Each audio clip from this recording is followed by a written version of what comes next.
Friends, यहाँ पे हमारे पास एसबीआई यानी स्टेट बैंक ऑफ इंडिया का पैसा जमा करने का फॉर्म है।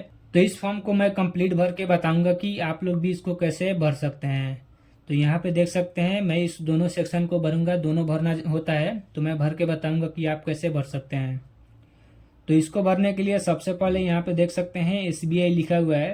तो यहाँ पे आपको शाखा का नाम, ब्रांच का नाम लिखना है। आपका ब्रांच जहाँ भी हो उस ब्रांच का नाम यहाँ पे लिख देना है।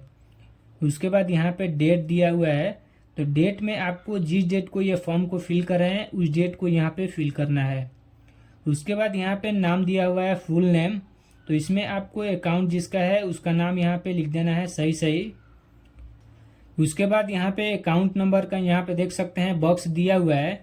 तो इस बॉक्स में आपको अकाउंट नंबर सही सही देख के भर देना है। पे अकाउंट नंबर को फिल करने के बाद यहाँ पे चेक या कैश का डिटेल फिल करना है। अगर आप चेक दे रहे हैं तो यहाँ पे चेक लिखेंगे और यहाँ पे अमाउंट लिखेंगे। तो मैं यहाँ पे कैश दे रहा हूँ तो कैश आपको यहाँ पे लिख देना है। आपको कितना कैश जमा करना है यहाँ पे आपको लिख देना है और यहाँ पे टोटल में आपको कैश लिख देना है, आपके पास कितना कैश है। उसके बाद यहाँ पे कैश आप जितना दे रहे हैं यहाँ पे कैश लिख देंगे टोटल में और यहाँ पे इस तरह से निशान लगा देना है। तो यहाँ पे रुपए दिया हुआ है तो आपको शब्दों में लिखना है कि आपको कितना पैसा जमा करना है।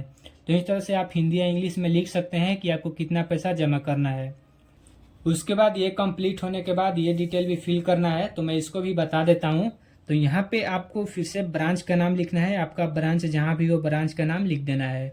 उसके बाद यहाँ पे फुल नेम है तो अपना फुल नेम को यहाँ पे सही सही फिल कर देना है।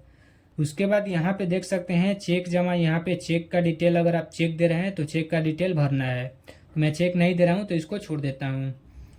उसके बाद यहाँ पे डेट दिया हुआ है तो जिस डेट को ये फॉर्म आप फिल कर रहे हैं वो डेट को यहाँ पे फिल करना है। उसके बाद यहाँ पे देख सकते हैं माई अकाउंट विथ ब्रांच दिया हुआ है। तो आपका जहाँ भी शाखा हो शाखा का नाम यहाँ पे लिख देना है। उसके बाद यहाँ पे देख सकते हैं अकाउंट नंबर दिया हुआ है, अकाउंट नंबर।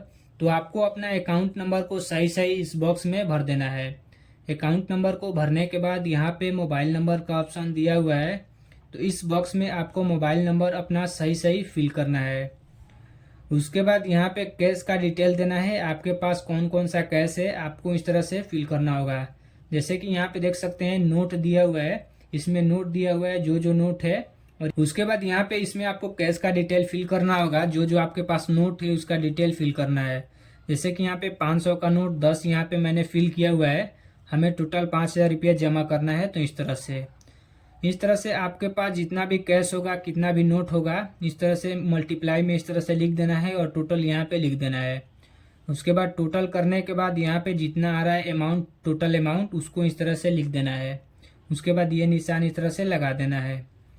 उसके बाद इस डिटेल को फिल करने के बाद यहाँ पे रुपए शब्दों में है, रुपीज़ इन वर्ड्स। तो आपको रुपए शब्दों में लिख देना है, कितना पैसा आप जमा करना है इस तरह से लिख देना है।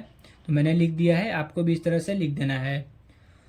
उसके बाद यहाँ पे देख सकते हैं जमाकर्ता का हस्ताक्षर, सिग्नेचर ऑफ डिपॉजिटर। जो पैसा जमा कर रहा है वो यहाँ पे साइन कर देगा। तो यहाँ पे देख सकते हैं इस तरह से साइन करने के बाद ये जो फॉर्म है कंप्लीट फिल हो गया है। तो फ्रेंड्स, इस तरह से आप लोग भी बहुत ही आसानी से एसबीआई में पैसा जमा करने के लिए फॉर्म को भर सकते हैं।